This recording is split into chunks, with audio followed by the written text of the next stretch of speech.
আজ হবে ইরানের দুঃসহ রাত। স্মরণকালের ভয়াবহ হামলার কঠোর বার্তা দিলেন মার্কিন প্রেসিডেন্ট ডোনাল্ড ট্রাম্প। আমিরাতের আল ধাফরা বিমান ঘাঁটিতে ইরানের হামলা, মার্কিন স্যাটেলাইট যোগাযোগ কেন্দ্র ক্ষতিগ্রস্ত। আরব দেশগুলোতে হামলা নিয়ে ইরানের স্পষ্ট বার্তা, আক্রান্ত না হলে হামলা করা হবে না বললেন ইরানের প্রেসিডেন্ট। যুদ্ধের মধ্যেই দ্বিতীয়বারের মতো ভূমিকম্পে কাঁপল ইরান, তবে মেলেনি ক্ষয়ক্ষতি বা হতাহতের খবর। ইরান যুদ্ধ নিয়ে হিসেব কষছে চীন, মধ্যপ্রাচ্য পরিস্থিতি নিয়ে উদ্বিগ্ন বেইজিং।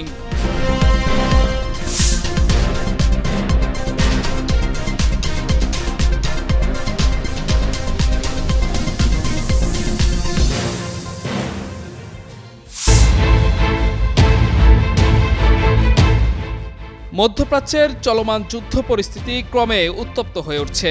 এর মধ্যে ইরানের প্রেসিডেন্ট মাসুদ পেজেশকিয়ানের মন্তব্যের জেরে কঠোর বার্তা দিয়েছেন মার্কিন president Donald Trump. Truth social প্ল্যাটফর্মে দেয়া এক বার্তায় ট্রাম্প বলেন, ইরান তার মধ্যপ্রাচ্যের প্রতিবেশীদের কাছে ক্ষমা চেয়েছে এবং আত্মসমর্পণ করেছে ও প্রতিশ্রুতি দিয়েছে যে আর তাদের দিকে গুলি চালাবে না। তিনি বলেন, যুক্তরাষ্ট্র ও ইসরায়েলের অবিরাম হামলার কারণে এই প্রতিশ্রুতি দেওয়া হয়েছে। এর আগে ইরানের প্রেসিডেন্ট মাসুদ পেজেশকিয়ান আশেপাশের দেশে হামলা চালানো নিয়ে দুঃখ প্রকাশ করেন। বলেন, প্রথমে হামলা না করলে ইরান আক্রমণ করবে না, যদিও ইরান তার প্রতিবেশীদের উপর হামলা পুরোপুরি বন্ধ করেনি। এদিকে পোস্টের পরের অংশে ট্রাম্প বলেন, আজ ইরানকে খুব কঠিনভাবে আঘাত করা হবে। তিনি লিখেন, সম্পূর্ণ ধ্বংস আর নিশ্চিত মৃত্যুর জন্য গুরুতরভাবে বিবেচনাধীন রয়েছে এমন সব এলাকা ও ব্যক্তি গোষ্ঠী যাদের এই মুহূর্ত পর্যন্ত লক্ষ্য হিসেবে ধরা হয়নি। ট্রাম্পের এমন মন্তব্য মধ্যপ্রাচ্যে চলমান যুদ্ধ পরিস্থিতিকে আরও তাতিয়ে দিয়েছে বলে মন্তব্য করেছেন বিশ্লেষকরা।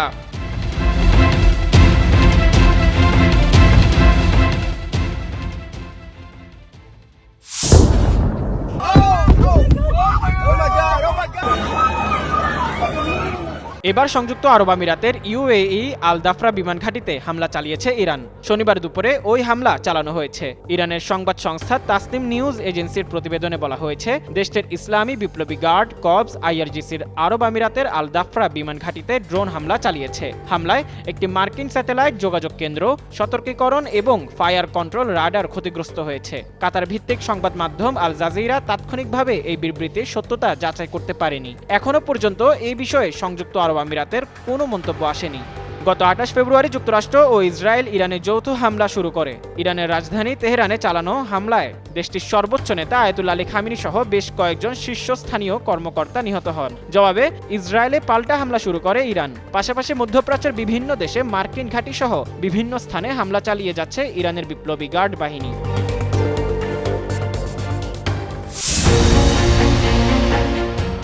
ইরানের যুক্তরাষ্ট্র ইসরায়েলি যৌথ হামলার পর মধ্যপ্রাচ্যের দেশগুলোর মার্কিন ঘাঁটি লক্ষ্য করে হামলা চালিয়ে আসছে ইরান। এতে সেসব দেশের সঙ্গে কূটনৈতিক সম্পর্কে শীতলতা তৈরি হয়েছে। তবে এবার প্রতিবেশী দেশগুলোর জন্য নতুন বার্তা দিয়েছেন ইরানের প্রেসিডেন্ট মাসুদ পেজেশকিয়ান। প্রতিবেশী দেশগুলোতে সাম্প্রতিক হামলার জন্য দুঃখ প্রকাশ করেছেন তিনি। একই সঙ্গে ঘোষণা দিয়েছেন, প্রতিবেশী দেশের ভূখণ্ড থেকে ইরানে আঘাত না এলে আর হামলা করা হবে না। শনিবার রাষ্ট্রীয় টেলিভিশনে সম্প্রচারিত এক ভিডিও বার্তায় এ বার্তা দিয়েছেন ইরানের প্রেসিডেন্ট। তিনি বলেন, যেসব প্রতিবেশী দেশ হামলার শিকার হয়েছে তাদের কাছে ক্ষমা চাওয়া প্রয়োজন বলে মনে করে ইরান। পেজেশকিয়ান আরও বলেন, প্রতিবেশী দেশগুলোতে হামলা চালানোর কোনো আগ্রহ নেই ইরানের। এখন থেকে কোনো প্রতিবেশী দেশ ইরানের উপর আগে হামলা না চালালে তাদের উপর আক্রমণ করা হবে না। এ সময় তিনি সতর্ক করে বলেন, তবে যারা এ মুহূর্তকে কাজে লাগিয়ে ইরানের উপর আক্রমণ চালানোর কথা ভাবছে তারা যেন সাম্রাজ্যবাদের পুতুলে পরিণত না হয়।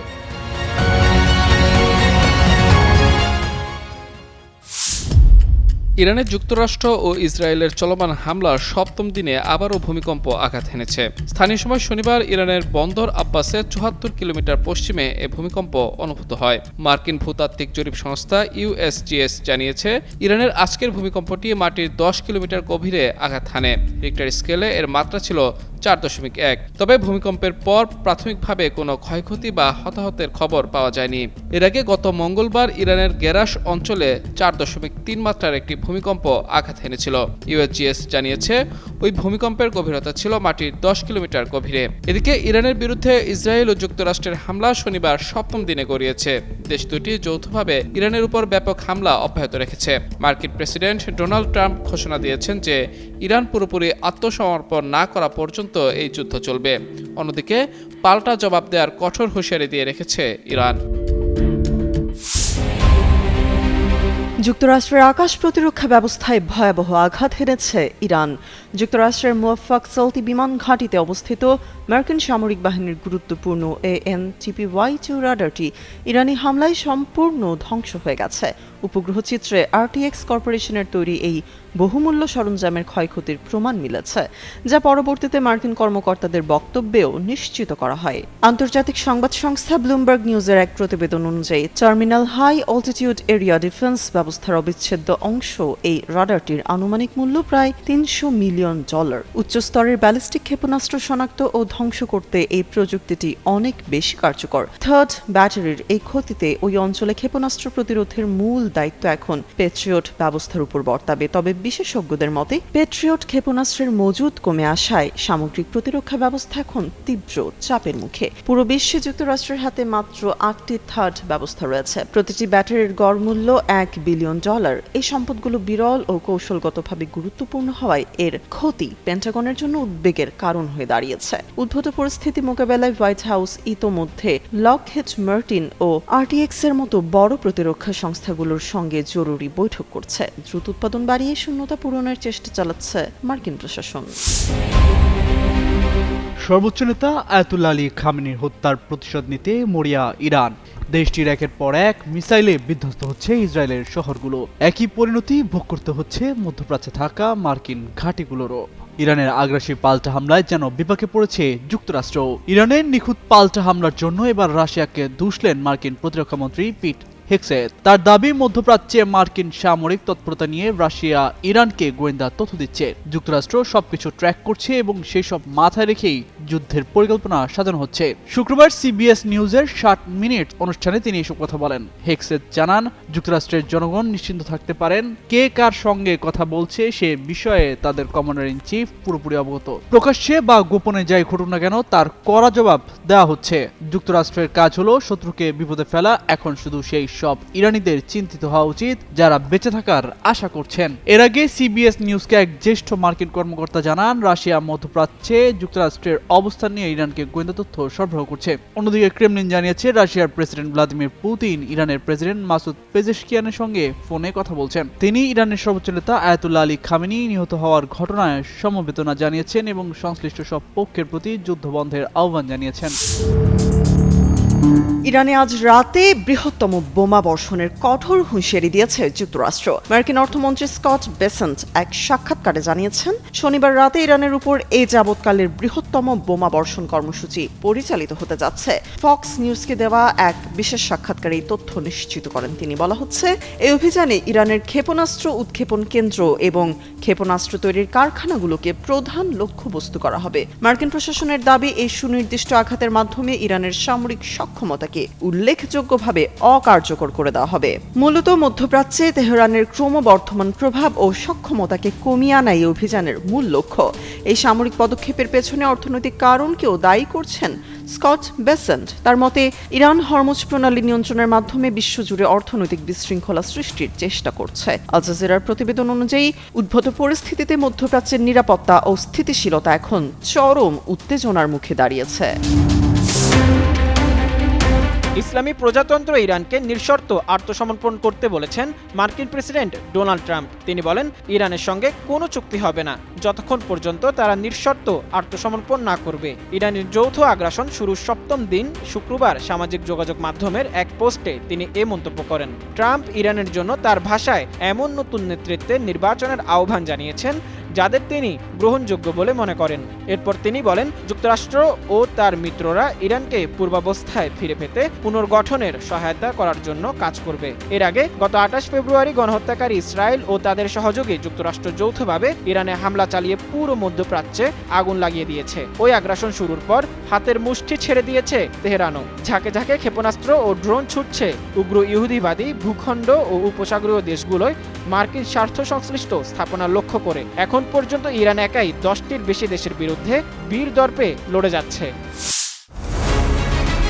পারস্য উপসাগরে কৌশলগত প্রবেশদ্বার হরমুজ প্রণালী। যুক্তরাষ্ট্র ও ইসরায়েলের সঙ্গে চলমান সংঘাতের প্রেক্ষাপটে এই গুরুত্বপূর্ণ আন্তর্জাতিক জলপথে জাহাজ চলাচল নিয়ে কড়াকড়ি আরোপ করে ইরান। আনুষ্ঠানিকভাবে বন্ধ ঘোষণা করা হলেও কিছু কিছু ক্ষেত্রে নৌযান চলাচলে শিথিলতার কথা জানিয়েছে দেশটি। তবে সব দেশের জন্য নয়, মিত্রতার হিসাবেই নির্ধারিত হচ্ছে কারা চলাচল করতে পারবে এই পথ দিয়ে। ইরানের প্রতিরক্ষা বাহিনীর অভিজাত শাখা Islamic revolutionary guard corps IRGC জানিয়েছে, যুক্তরাষ্ট্র, ইসরায়েল, ইউরোপীয় দেশগুলো এবং তাদের মিত্রদের জাহাজের জন্য হরমুজ প্রণালীতে চলাচল নিষিদ্ধ করা হয়েছে। তবে যেসব দেশ এই জোটের অংশ নয় তাদের জন্য জাহাজ চলাচলে কোনো বাধা দেওয়া হবে না।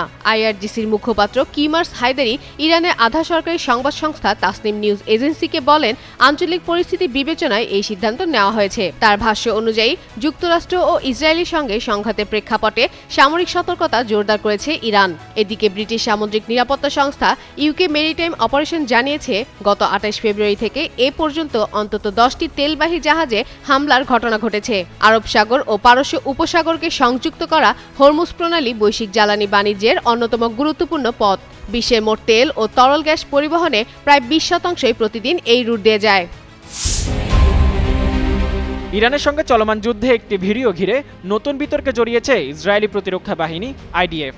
বুধবার সামাজিক যোগাযোগ মাধ্যম এক্সে প্রকাশ করা ইনফ্রারেড ফুটেজে IDF দাবি করে তারা একটি MI-17 হেলিকপ্টার সহ ইরানের বিভিন্ন সামরিক সম্পদে আঘাত হেনেছে। তবে ভিডিওটি প্রকাশের পরই অনলাইনে শুরু হয় তীব্র সমালোচনা। অনেক ব্যবহারকারী দাবি করেন, ভিডিওতে যে লক্ষ্যবস্তুতে হামলা করা হয়েছে তা আসলে কোনো বাস্তব হেলিকপ্টার নয়, বরং মাটিতে আঁকা একটি হেলিকপ্টারের ছবি। এক ব্যবহারকারী মন্তব্য করেছেন, যদি সত্যিকারের হেলিকপ্টার হতো তাহলে বোমা হামলার পর পাখাগুলোকে হামলার আগের মতো একই রকম দেখা যেত না। তোমরা একটি ছবিতে বোমা মেরেছো, বেকুব কোথাকার, এমনটি জানিয়েছে NDTV। আরেক ব্যবহারকারী কটাক্ষ করে লিখেছেন, ইসরায়েল শিশু ভর্তি স্কুল আর মাটিতে চক দিয়ে আঁকা ছবিতে বোমা মারায় খুব দক্ষ। অন্যদিকে কিছু ব্যবহারকারী ভিডিওর ধোঁয়ার গতিপথ ও তাপমাত্রার পার্থক্যর বিশ্লেষণ তুলে ধরে বলেন, এটি কোনো ডিকয় নয়, বরং সত্যিকারের লক্ষ্যবস্তুতে আঘাত হানা হয়েছে।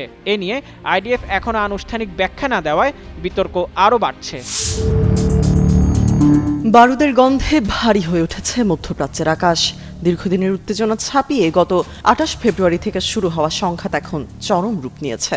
ইসরায়েল ও যুক্তরাষ্ট্রের যৌথ আগ্রাসনের জবাবে তেহরান তাদের সমর শক্তি পূর্ণ বহিঃপ্রকাশ ঘটাচ্ছে। 10টিরও বেশি দেশের প্রতিকূলতাকে উপেক্ষা করে বর্তমানে ড্রোন ও ক্ষেপণাস্ত্রের সাহায্যে পাল্টা আক্রমণ জারি রেখেছে ইরান। শুক্রবার উপসাগরীয় অঞ্চলে অবস্থিত মার্কিন সামরিক স্থাপনাগুলো লক্ষ্য করে ইরান নতুন করে হামলা চালায়। সৌদি আরবের রাজধানী রিয়াদের আকাশে বেশ কিছু ড্রোন ও ক্ষেপণাস্ত্র প্রতিহত করার দাবি করেছে দেশটির কর্তৃপক্ষ। তবে শহরের বিভিন্ন প্রান্তে বিকট বিস্ফোরণের শব্দ জনমনে আতঙ্ক সৃষ্টি করেছে। একই দিনে কুয়েতে অবস্থিত মার্কিন ঘাঁটিতেও বড় ধরনের হামলা চালিয়েছে ইরানি বাহিনী। শুধু স্থলভাগে নয়, কুয়েত উপকূলে থাকা একটি মার্কিন তেল ট্যাঙ্কারেও সফল আক্রমণের দাবি করেছে ইরান। আল জাজিরার প্রতিবেদন অনুযায়ী মার্কিন স্বার্থ সংশ্লিষ্ট স্থাপনাগুলোই এখন তেহরানের মূল লক্ষ্যবস্তু। ভূ রাজনৈতিক উত্তেজনার পারদ এখন চরম সীমায় পৌঁছেছে। ইসরায়েলের তৃতীয় দফায় শক্তিশালী মিসাইল হামলা চালিয়েছে ইরান। শুক্রবার সন্ধ্যা থেকে শুরু হওয়া এই ধারাবাহিক আক্রমণ শনিবার রাত পর্যন্ত চলে। বাংলাদেশ সময় শনিবার রাত 2টার দিকে ইরানের ভূখণ্ড থেকে ছোড়া নতুন দফার এই ক্ষেপণাস্ত্রগুলো ইসরায়েলি সীমানায় আঘাত হানতে শুরু করে। পরপর 3বার বড় ধরনের এই হামলার ফলে গোটা অঞ্চলের নিরাপত্তা ব্যবস্থা এখন খাদের কিনারায়। তৃতীয় দফার এই হামলার পর ইসরায়েলের মধ্যাঞ্চল এবং অধিকৃত পশ্চিম তীর জুড়ে উচ্চ শব্দে সতর্কতামূলক সাইরেন বাজতে থাকে। গভীর রাতে সাইরেন বেজে উঠলে আতঙ্কে সাধারণ মানুষ দিকবিদিক নিরাপদ আশ্রয় কেন্দ্র ও বাংকারের দিকে ছুটতে থাকেন। কম সময়ের ব্যবধানে এই সুপরিকল্পিত ও বিধ্বংসী আক্রমণ ইসরায়েলের অত্যাধুনিক আকাশ প্রতিরক্ষা ব্যবস্থার উপর প্রচণ্ড চাপ সৃষ্টি করেছে। সামরিক বিশ্লেষকদের মতে ইরানের এই অনর অবস্থান একটি দীর্ঘমেয়াদী ও ভয়াবহ আঞ্চলিক যুদ্ধের ইঙ্গিত দিচ্ছে। বারবার কূটনৈতিক সমাধানের আহ্বান জানানো হলেও মাঠ পর্যায়ের পরিস্থিতি এখন সম্পূর্ণ নিয়ন্ত্রণের বাইরে। বিশ্ব নেতারা উদ্বেগের সাথে এই পাল্টাপাল্টি সংঘাত পর্যবেক্ষণ করছেন। বিশ্লেষকদের মতে এই আক্রমণ কেবল সামরিক সংঘাত নয়, বরং সমগ্র মধ্যপ্রাচ্যের স্থিতিশীলতাকে এক চরম অনিশ্চয়তার মুখে ঠেলে দিয়েছে।